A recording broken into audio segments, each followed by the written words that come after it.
नमस्कार दोस्तों। दिल्ली में 5 दिनों से धरना दे रहे पहलवानों की शिकायत पर कल सुप्रीम कोर्ट क्या करेगा? क्या सुप्रीम कोर्ट दिल्ली पुलिस को कुश्ती संघ के अध्यक्ष ब्रजभूषण सिंह के खिलाफ एफआईआर दर्ज करने के आदेश देगा? क्या सुप्रीम कोर्ट महिला पहलवानों की मांग मानकर यौन शोषण के आरोपी बीजेपी के बाहुबली सांसद ब्रजभूषण सिंह के खिलाफ दिल्ली पुलिस को कोई सख्त निर्देश देगा?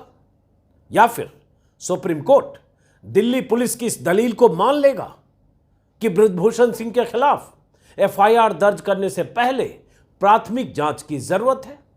क्या सुप्रीम कोर्ट दिल्ली पुलिस के जवाब से संतुष्ट होकर कोई ऐसा फैसला देगा? ऐसे कई सवाल हैं जिनका जवाब कल सुप्रीम कोर्ट की सुनवाई के बाद मिलेगा। लेकिन इस बीच हुआ यह है कि सोशल मीडिया पर बीजेपी के बाहुबली सांसद और यौन शोषण के आरोपी कुश्ती संघ के अध्यक्ष ब्रजभूषण सिंह का यह वीडियो आज वायरल हो रहा है, जिसमें वो एक कविता सुना रहे हैं, जीवन का मकसद और जीवन का सार बता रहे हैं। महिला पहलवानों के आरोपों का जवाब देने के बजाय ब्रजभूषण सिंह जो कह रहे हैं उसे भी सुन लीजिए, फिर आगे की बात सुनिए। एक कविता मुझे इस समय याद आ रही है और कविता ये है, जिस दिन जीवन के हानि लाभ पर उतरूंगा, जिस दिन जीवन के हानि लाभ पर उतरूंगा, जिस दिन संघर्षों में जाली लग जाएगी, जिस दिन जीवन की लाचारी मुझ पर तरस दिखाएगी, जिस दिन जीवन की लाचारी मुझ पर तरस दिखाएगी, उस दिन जीवन से मृत्यु कहीं बढ़ जाएगी। मित्रों, जिस दिन मैं अपने जीवन की समीक्षा करूंगा, क्या खोया क्या पाया, और जिस दिन मैं महसूस करूंगा कि मेरे संघर्ष करने की क्षमता अब समाप्त हो गई है, जिस दिन मैं महसूस करूंगा मैं लाचार हूं, मैं बेचारा हूं, ऐसी जिंदगी जीना मैं पसंद नहीं करूंगा और चाहूंगा ऐसी जिंदगी जीने के पहले निकालना चाहते हैं निकालिए कि मृत्यु, लेकिन फिलहाल ये वीडियो मेरे करीब आ जाए। धमकी और चेतावनी देने के लिए कुख्यात ब्रजभूषण सिंह के खिलाफ कई महिला पहलवानों ने संगीन आरोप लगाए हैं। उन पर यौन शोषण के आरोप लगाने वाली महिला पहलवानों को भी अब सुप्रीम कोर्ट पर ही भरोसा है। सुप्रीम कोर्ट के चीफ जस्टिस चंद्रचूड़ की अदालत में कल यानी शुक्रवार को दिल्ली पुलिस के जवाब पर सुनवाई होनी है। दिल्ली पुलिस को सुप्रीम कोर्ट ने पहलवानों की याचिका पर जब सुनवाई की थी 3 दिन पहले, तो सुप्रीम कोर्ट ने मंगलवार को पूछा था कि कुश्ती संघ के अध्यक्ष और बीजेपी के बाहुबली सांसद ब्रजभूषण सिंह के खिलाफ यौन शोषण का मामला क्यों नहीं दर्ज किया गया। शुक्रवार को सुनवाई की अगली तारीख तय हुई थी। अब तय सुप्रीम कोर्ट को करना है कि एफआईआर दर्ज हो या ना हो। सुप्रीम कोर्ट में सरकार का पक्ष रखने वाले सॉलिसिटर जनरल का कहना है कि दिल्ली पुलिस के जवाब से अगर सुप्रीम कोर्ट संतुष्ट नहीं होता है, जो जवाब कल दाखिल किया जा चुका है, और उसके बाद अगर सुप्रीम कोर्ट कहता है कि सीधे एफआईआर दर्ज करने की जरूरत है, तो पुलिस को उसी हिसाब से कार्रवाई करनी होगी। अब मोदी सरकार और ब्रजभूषण सिंह और साथ साथ सरकार के बाकी खेल मंत्री और बाकी अधिकारी और धरने पर 5 दिन से बैठे पहलवानों की नजर सुप्रीम कोर्ट के निर्देश और फैसले पर होगी। आज हमारी टीम ने जंतर मंतर पर धरना दे रहे पहलवानों से बात की।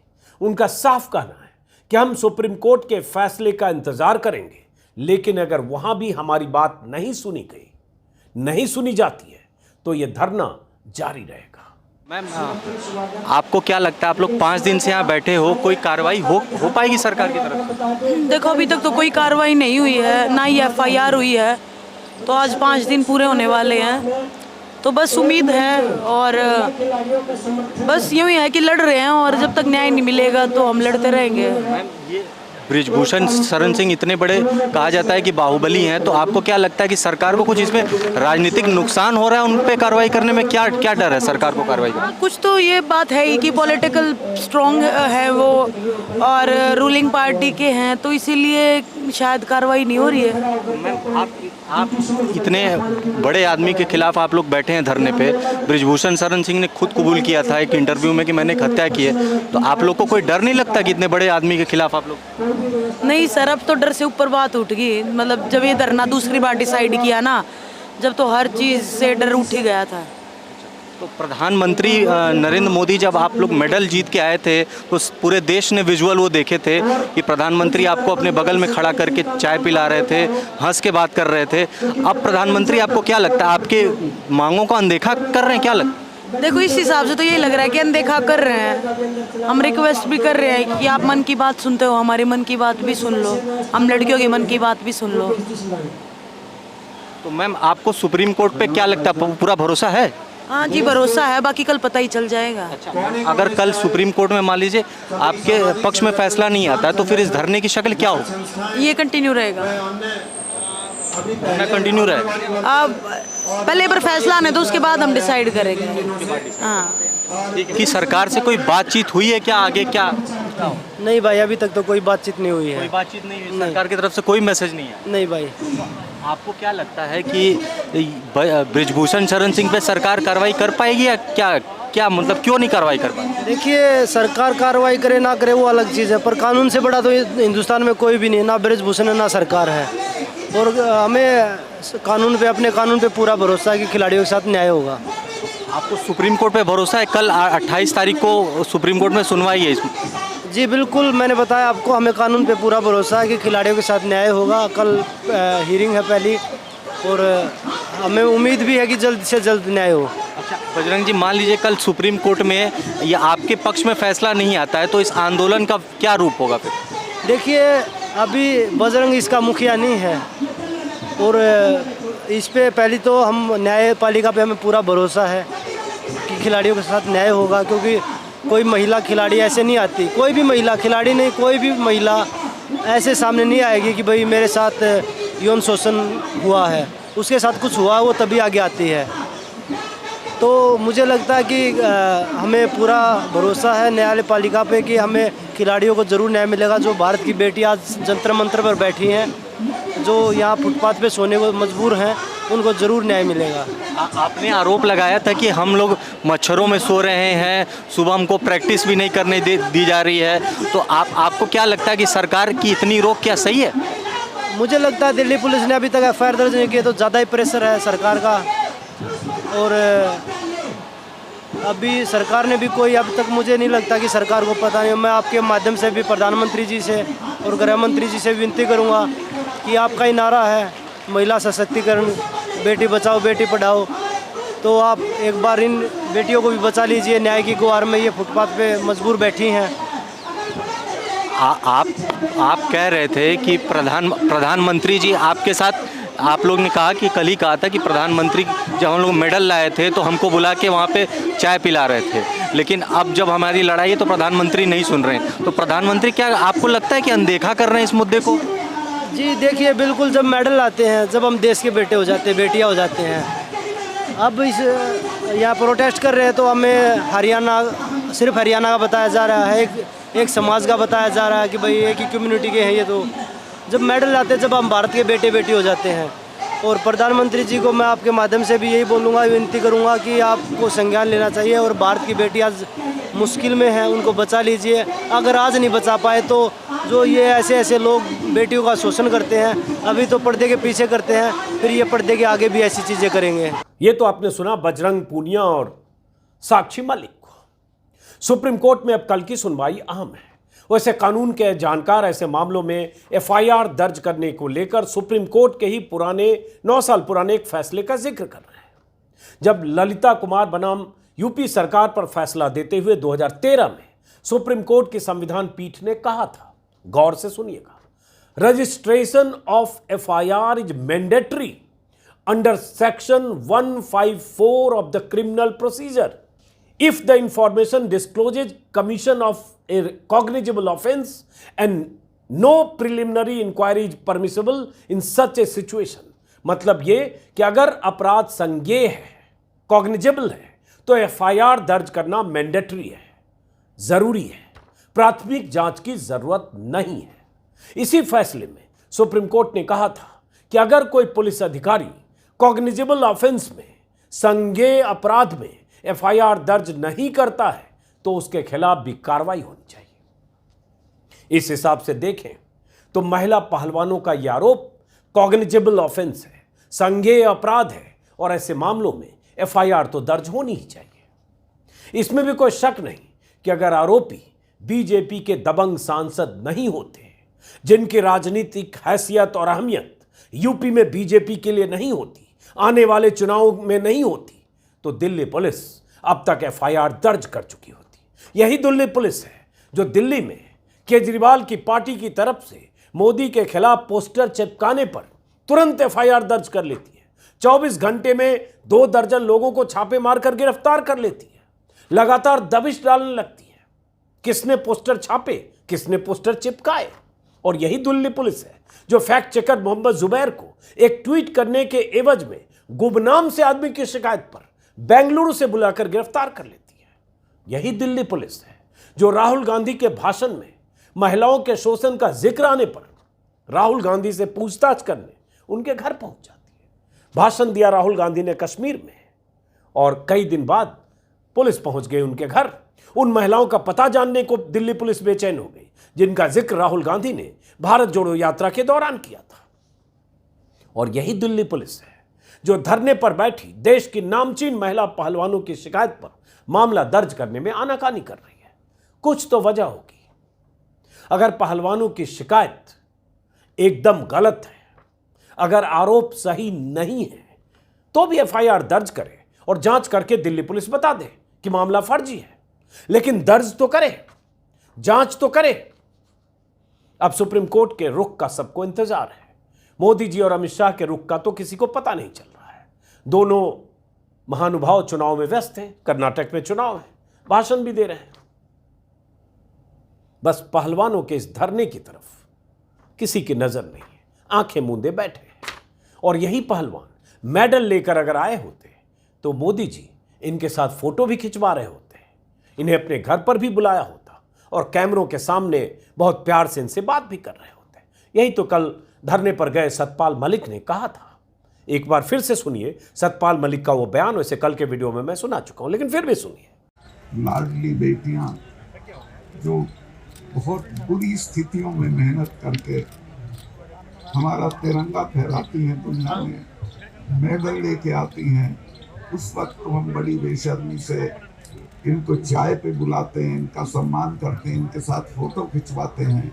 और आज ये सड़क पे बैठी, ये हम सब के लिए डूब मरने की बात है। मैं आपसे यही कहूँगा कि ये जब तक लड़े इनका साथ देना है और ये तादाद रोज बढ़नी चाहिए। मैं खुद जाऊँगा खापों में भी, बाकी जगह भी लोगों को भेजूंगा, क्योंकि ये लड़ाई इनकी नहीं है, ये लड़ाई हमारे देश की बेटियों के सम्मान की लड़ाई है।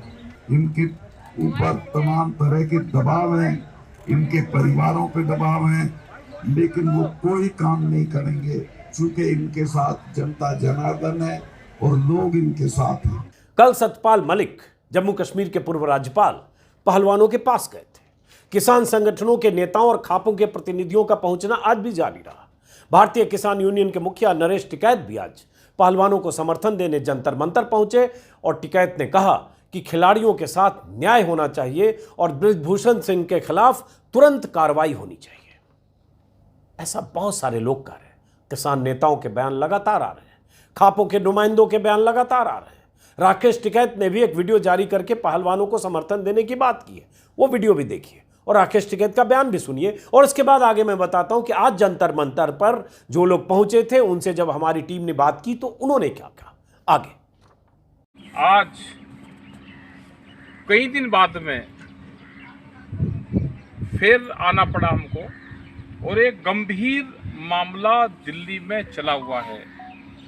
जो हमारे खिलाड़ी हैं, जो लड़कियां हैं, उनके साथ में कुछ पहलवान हैं, वे लड़कियां भी पहलवान हैं, वे धरने के ऊपर बैठे हुए हैं जंतर मंतर पे। पूरे देश और समाज को पता है। पिछले 2-3 महीने पहले भी वे धरने पर थे। सरकारों की उनके साथ में कोई बातचीत हुई थी।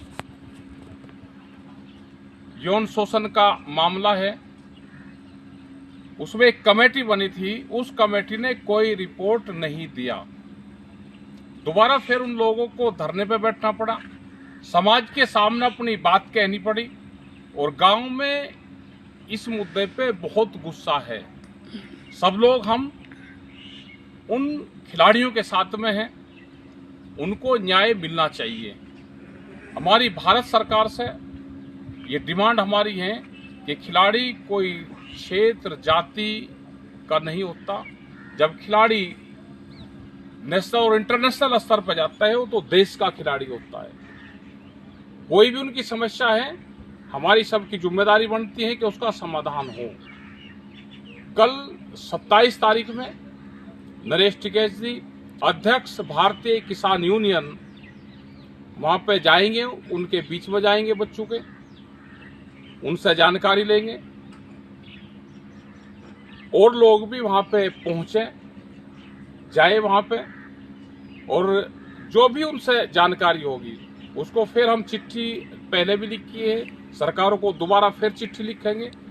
इस समस्या का समाधान सरकार करें। जिनके खिलाफ आरोप लगाए हैं वो कमेटी उसका निर्णय दे, उनके खिलाफ रिपोर्ट दर्ज हो। यही हमको कहना है कि सब समाज में गुस्सा है। तो आप सब लोगों के लिए धन्यवाद।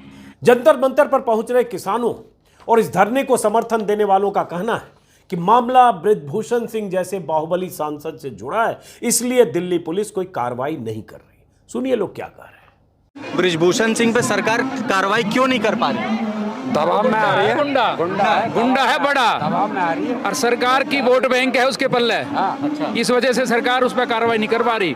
और सरकार को पता नहीं है ये बच्चे किसान के हैं। किसान ने पहले सरकार को झुकाया, फिर दोबारा सरकार को झुकाएंगे। आप कहना चाह रहे हैं कि सरकार बृजभूषण सिंह से कहीं ना कहीं डर रही है वो कार्रवाई करने में? सरकार की सह पे ही सारा काम चल रहा है। बृजभूषण किस खेत की मूली है? 2 मिनट में कार्रवाई होनी चाहिए थी। ये इसके खिलाफ करनी चाहिए ना। अब तक तो FIR दर्ज होकर इसे हटानी चाहिए। 16 साल की है, पोस्को एक्ट लगना चाहिए। क्या पोस्को एक्ट में तुरंत कार्रवाई नहीं है क्या? फिर क्यों सरकार कार्रवाई नहीं कर रही? ये तो बेटी बचाओ बेटी पढ़ाओ की सरकार है, फिर क्यों कार्रवाई नहीं कर रही? बेटियों के साथ क्या हो रहा है इस देश में? क्या ये समझ में नहीं आ रहा सरकार को? आने वाला समय क्या होगा? ये भी पहलवान, ये जलजला आएगा देश में। महिला पहलवान की लड़की पहलवान भी सुरक्षित नहीं है, तो आम लड़कियों के साथ क्या होगा? क्या उम्मीद कर रहे हैं आप इसकी? ये खिलाड़ियों को क्यों नहीं बनाते? इसमें देश का भविष्य है, पहलवान जो देश का भविष्य है। ये बेटियां अपने देश के भविष्य के साथ खिलवाड़ हो रहा है, इनके साथ कार्रवाई करी जाए सरकार को। खेल संघों के अध्यक्ष पहलवानों को क्यों नहीं बनाते? जो डायरेक्टर, जो कोच है, उनको क्यों? ये कोई खिलाड़ी रहा क्यों कभी? अभी ये शुरुआत है। अगर ये मामला नहीं सुलझा तो पूरे क्षेत्र में, पूरे भारतवर्ष में हर जिला मुख्यालय पर धरना दिया जाएगा, हर तहसील पर धरना दिया जाएगा, और किसान आंदोलन की तरह ये जन आंदोलन बनाया जाएगा ताकि हमारी बेटियों को न्याय मिले। देखो ये किसान की बेटी हैं, ये किसी उद्योगपति की, किसी IAS की, किसी IPS की बेटी नहीं है। हम अपनी बेटियों को न्याय दिलवा कर रहेंगे और ना ही अपनी बेटियों का आगे शोषण होने देंगे। तो हम तो किसान कौम से आते हैं। किसान कौम अपने न्याय, अपने हक के लिए मर जाती है तो न्याय के लिए भी मर सकती है। हम तो इसलिए है कि लड़कियों को न्याय मिलना चाहिए। बहन बेटी सबकी एक है। जो गोल्ड मेडल लिया, देश का नाम रोशन करा है, उसकी लड़ाई है। अगर उनके साथ अन्याय होया है तो गिरफ्तार करना चाहिए, उसको न्याय मिलना चाहिए। बीजेपी सरकार में जितनी भी माताएं बहनें हैं, जो सांसद हैं, MLA हैं, उन सभी से अपील करती हूँ कि पार्टी से ऊंचा उठ के एक नारी होते हुए आप महिलाएं हैं, ये जो 7 बेटियों ने आरोप लगाया है, ये कोई छोटा आरोप नहीं है। ये मातृशक्ति के सम्मान की लड़ाई है। आप सब ने इसमें साथ देना चाहिए। और खास करके स्मृति ईरानी जी से अपील करती हूँ स्मृति ईरानी जी, आपके घर में भी बेटी है, आप भी एक बेटी की माँ हैं, तो कम से कम इन बेटियों का दर्द समझें और इन बेटियों के लिए एक लाइन ट्विटर पे लिखें कि आप इन बेटियों के साथ हैं और इसकी निष्पक्ष जांच कराएंगे। इस बीच केंद्रीय खेल मंत्री अनुराग ठाकुर का बयान आया है, जिसमें उन्होंने कहा है कि कुछ पहलवान जंतर मंतर पर धरना दे रहे थे, उनसे किसने बात की। पिछली बार की बात करें, जनवरी में जब पहलवानों के धरने हुए थे, मैंने सभी कार्यक्रम छोड़ दिए, उन्हें 12 घंटे सुना, एक दिन में 7 घंटे, अगले दिन 5 घंटे, हमने देर रात प्रेस कॉन्फ्रेंस की, फिर एक कमेटी बनाई। मोदी सरकार खिलाड़ियों के साथ खड़े होने और उनकी मदद करने के बारे में बहुत स्पष्ट है। हमारी प्राथमिकता खेल और खिलाड़ी हैं, हम उनके साथ समझौता नहीं करेंगे। यही वो कमेटी है जिस कमेटी की जांच रिपोर्ट को लेकर पहलवानों को एतराज है। यही वो कमेटी है जिस कमेटी में नुमाइंदगी को लेकर एतराज है और कहा जा रहा है कि कमेटी ने सही ढंग से जांच नहीं की। हालांकि उसमें बबीता फोगाट भी थी, जिन्हें कहा जा रहा है कि खिलाड़ियों जो आंदोलनकारी पहलवान हैं उनकी सहमति, रजामंदी के बाद उन्हें उसमें शामिल किया गया था। लेकिन अब बयान आया जो आंदोलनकारी या धरने पर बैठे पहलवान है कि बबीता फोगाट का राजनीतिक हित है, बीजेपी की प्रतिनिधि है, बीजेपी की लीडर है, इसलिए उन्होंने हमारे हितों की चिंता नहीं की। अलग बात है कि बबीता फोगाट का भी एक बयान आ गया था परसों कि हमने कमेटी की रिपोर्ट पढ़नी चाहिए, हमसे छीन लिया गया और हमारे साथ बदसलूकी की गई, ऐसा बबीता फोगाट ने भी कहा। इस बीच ये भी हुआ कि पीटी उषा ने भी कहा है कि धरने पर एतराज जताते हुए कि पहलवानों को सार्वजनिक विरोध पर बैठने का फैसला करने से पहले कमेटी की रिपोर्ट का इंतजार करना चाहिए था। ऐसा विरोध अनुशासनहीनता है, सड़कों पर खिलाड़ियों को विरोध नहीं करना चाहिए, ये पीटी उषा ने भी कहा। और ब्रजभूषण सिंह ने क्या कहा है मैंने आपको बताया। खिलाड़ियों का कहना है कि कमेटी में जो लोग थे वो ब्रजभूषण शरण सिंह के दबाव में थे या उनके शुभचिंतक थे। उन्होंने जिस ढंग से जांच की उस जांच पर हमें भरोसा नहीं है और उसको लेकर विस्तार से मैंने परसों के वीडियो में भी बताया। अब सिर्फ देखना है कि सुप्रीम कोर्ट का कल का रुख क्या होता है और अगर सुप्रीम कोर्ट एफआईआर दर्ज करने के निर्देश देता है तो जांच की दिशा क्या होती है। और अगर सुप्रीम कोर्ट दिल्ली पुलिस की दलील से सहमत हो जाता है कि दिल्ली पुलिस ने जैसे कि कहा है कि पहले प्राथमिक जांच जरूरी है तभी एफआईआर दर्ज करेंगे, तो फिर क्या होता है। क्या ये पहलवान जंतर मंतर पर वैसे ही बैठे रहेंगे जैसा क्या साक्षी मलिक ने कहा, बजरंग पुनिया ने कहा, या फिर इंतजार करेंगे जांच का। तो फिलहाल इस वीडियो को खत्म करते हैं। कल हम सबको इंतजार रहेगा सुप्रीम कोर्ट के निर्देश और फैसले का। अगर आपने मेरे यूट्यूब चैनल को सब्सक्राइब नहीं किया तो सब्सक्राइब करें और सब्सक्राइब किया है मुमकिन हो तो ज्वाइन करें। फिलहाल नमस्कार।